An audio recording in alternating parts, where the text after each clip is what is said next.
And greetings, boys and girls around the world. Let's have a chat. I'd like to give you an explanation of why I appear to be attacking Albert Einstein and Michio Kaku. I do so only to illustrate an example. And it is the example of the useful idiot. During the 50s and 60s, the United States was engaged in a Cold War against worldwide communism. Both opposing regimes had nuclear weapons, which couldn't be used because it would create too much destruction. Try to picture what I'm saying here. A weapon that can't be used. Suppose you're flying in a pressurized cabin of an aircraft and the bad guy is coming after you with a knife, and you have a gun, but you can't use it because you fire that gun, the bullet, say it's a real powerful gun, it'll puncture the pressurized cabin and destroy the aircraft. If you use your gun to defend yourself, you're committing suicide. That's the way the Cold War was. And so in this situation where you can't use your gun and the enemy can't use a gun against you, because in doing so he also will die, you use whatever alternative you can get your hands on. And if only thing you can get your hands on is like a pair of ladies' underwear, and you slap your opponent with the underwear, that's what you do, because you can't use your gun. If the only thing you can do is to pick up some perfume and spray your enemy in the face with the perfume, that's what you do, because you can't use your gun. So during the Cold War, both sides of this opposing ideology, communism versus capitalism, dictatorship versus democratic republic, used disinformation, trickery, deceit, subterfuge to confuse. It's called active measures.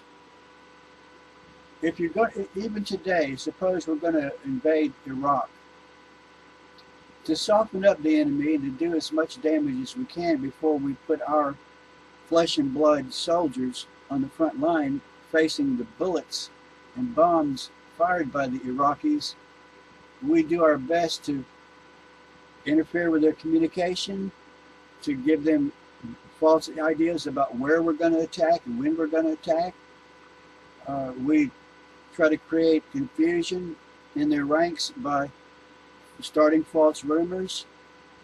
We could even start a false rumor that there's an outbreak of a terrible disease in a certain place, and that somebody in authority has ordered the Iraqi soldiers to evacuate that place. And maybe they won't respond by evacuating, but at least there'll be some confusion that will help disorient them, help us to attack them with conventional weapons, so that when our tanks roll, our trucks roll, and our guns are raised to shoot, maybe they will be caught off guard. We use active measures. It is a part of warfare. We use psychological warfare. We use disinformation. So the communist empire, the evil empire, used heavily, focused on the use of disinformation and the creating of false opposition groups. They manufactured stories, printed books, leaked documents, forged documents, distributed disinformation, paid people to propagate the ideas, manufactured movements. And that is why we have the anti-war movement, the peace movement, the anti-nuclear movement, the environmental movement, the global warming movement, the feminist movement, you name it. All these things were manufactured by the communists to do us harm, to soften us up for military conquest. Michio Kaku as a young man, Einstein as a young man, became inadvertently, unfortunately, indoctrinated with this disinformation and became spreaders of it, either wittingly or knowingly or unwittingly. Maybe they were paid, maybe they're promoted, maybe they were told, if you work with us, we will get you a Nobel Peace Prize. If you work with us, we will promote your book, and you can make money just writing books. If you work with us and make us look good, we'll even write the books for you, and we'll arrange TV interviews, and we'll stage it in such a way as you always look good because you always make us look good. You're doing our bidding, so we're going to use you as a front man.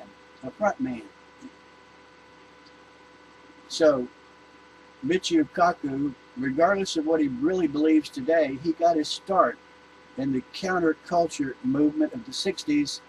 And this counterculture movement of the 60s was to some degree propagated by Albert Einstein, because when he was supposedly teaching physics and lecturing on physics, he was not. He was propagating the peace movement. And it's doubtful and it's questionable how much of this advanced theoretical physics he actually conceived. It is likely that he borrowed some ideas from other people. So that is why I appear to be attacking Einstein and Kaku, as I'm trying to crack open this facade to let you peek behind the scenes to see the puppet masters behind the scenes. Here is an illustration of space-time. It's intuitive. It's logical. There's nothing seen here, nothing going on. Time is passing, measured in seconds, and at 8 or 9 seconds, a particle goes by. Space-time is simply a useful mental concept, a way to measure speed, as in kilometers per second, miles per hour. It's a mental concept. It doesn't do anything. It doesn't do anything. It only exists in your mind. Now suppose a radio transmission, say from the Earth to Saturn, which happens to be at this moment on the opposite side of the sun. The radio transmission is bent as it passes by the mass of the sun. That's what Einstein proposed, but how about this? This is just as good, came right off the top of my head. What if radio waves and light are two forms of the same type of electromagnetic radiation? And what if passing close to the sun somehow electrically or magnetically alters its course slightly? Well, so what? What if it does? What if the path is bent slightly? It means that the radio transmission will take a smidget longer. So what? And how does that make Einstein a hero? I believe I just accidentally refuted him. But he is held up as the icon of modern nuclear physics. And I say his fame is manufactured, just like Al Gore's